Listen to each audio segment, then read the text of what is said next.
Eh bien bonjour à tous, comment allez-vous? Aujourd'hui on se retrouve pour une nouvelle vidéo où cette fois-ci dans cette partie il ne s'est pas passé grand chose, mais j'ai bien respecté les grands principes de l'ouverture, c'est déjà ça, et c'est très important à savoir. Donc ça commence par E4, E5, cavalier F3 et cavalier C6. C'est une ouverture normale.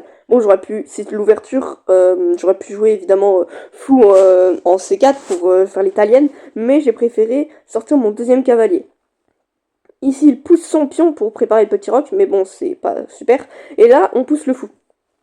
Si on l'avait fait avant, ça aurait été l'italienne. Ici, c'est rien du tout, je sais pas ce que c'est. Mais comme ça prépare le petit roc.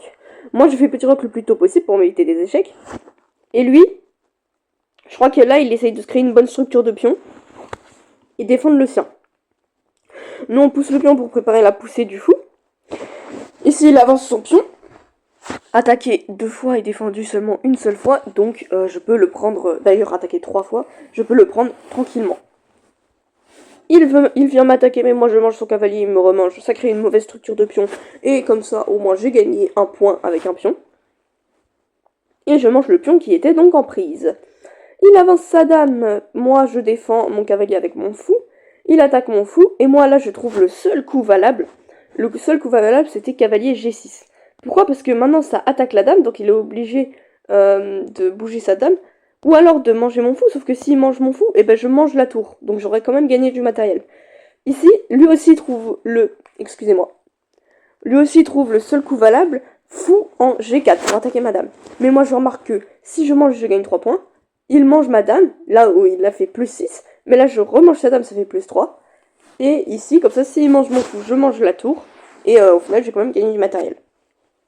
À nouveau, il trouve le seul bon coup, c'est-à-dire pion prend le cavalier en G6, sauf que du coup, je peux manger son pion, et au final, j'ai encore gagné un pion, et je suis donc en plus 3. Il pousse sa tour pour attaquer mon fou, et moi, je le décale, encore une fois. Ici, il vient attaquer mon fou avec sa tour, mais moi, je fais défense active, j'attaque son cavalier avec mon pion en H3. En plus, ça crée une petite case de fuite pour mon roi, c'est très bien. Ici, j'ai pas trop compris, il a donné son cavalier en faisant F2, donc moi je le mange. Je pense qu'il voulait juste prendre un pion et comme ça il gagne un pion. Et ensuite, il mange mon fou. Ici, moi j'attaque sa tour tout en défendant mon pion B2 qui était attaqué. Très très bien. Il attaque mon cavalier et moi je le défends avec B3. Il pousse son pion et là je pousse mon pion pour attaquer sa tour. Je développe mon cavalier et ici malheureusement je fais une gaffe. Je lui donne mon cavalier en 1, j'ai oublié et en plus il fait échec. Je repousse avec mon pion, échec, je me décale. Et il sauve son fou. Ici, je fais un échange tour contre tour. Et je lui fais échec. Ici, je pousse mon pion, j'attaque son fou. Il cloue mon pion qui ne peut plus manger, donc je décale mon roi. Il doit fuir, je repousse mon pion encore une fois. Ici, il essaye d'attaquer mon pion, mais là, je ne mange pas parce que sinon, il l'aurait mangé. Donc je pousse. Je mange, il remange, échange équivalent, j'avance mon roi. Et ici j'attaque son fou. Et là il me met en échec, sauf qu'il a oublié ma tour en F1, qui peut à présent le manger, et ne peut pas être mangé car le roi bloque. Il pousse son pion, et moi je continue, et j'ai 2 pions passés liés, et ça c'est très fort, parce que du coup j'attaque sa tour qui doit se décaler, puis je la rattaque. S'il mange, j'ai un pion qui va à dame. S'il se décale, par exemple, en E8, je mange. S'il bouge pas, je mange. Et s'il se décale encore, je mange. Et, enfin, je vais ici, et ça fait dame. Donc dans tous les cas, je fais une dame. Ici, il mange, et moi, je fais une dame, donc.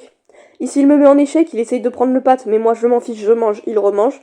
Et là, bon, là, j'aurais pu le mettre en échec et continuer sur la voie d'échec et mat, mais je décide de manger. Il se décale. Hop, je viens là. Il pousse son pion, échec. Il va là. J'avance mon pion, j'essaye de faire une deuxième dame, mais au final, ici, il donne son pion, je mange. Ça continue, encore une fois. Je m'avance, ici. Le pion n'est plus cloué, je me mets là. Il va là. Et ici, je pousse mon roi en F5. Il ne peut pas bouger son pion qui est cloué. La seule case, c'est H5. Et sur H5, il y a Dame G5, échec et mat. Très important de respecter les grands principes de l'ouverture, car ça permet toujours de gagner. Et faites attention aux gaffes aussi, là j'ai eu de la chance. Merci beaucoup d'avoir regardé la vidéo. On se retrouve pour une prochaine. N'hésitez pas à vous abonner si ça vous a plu. Et moi, je vous dis salut à tous.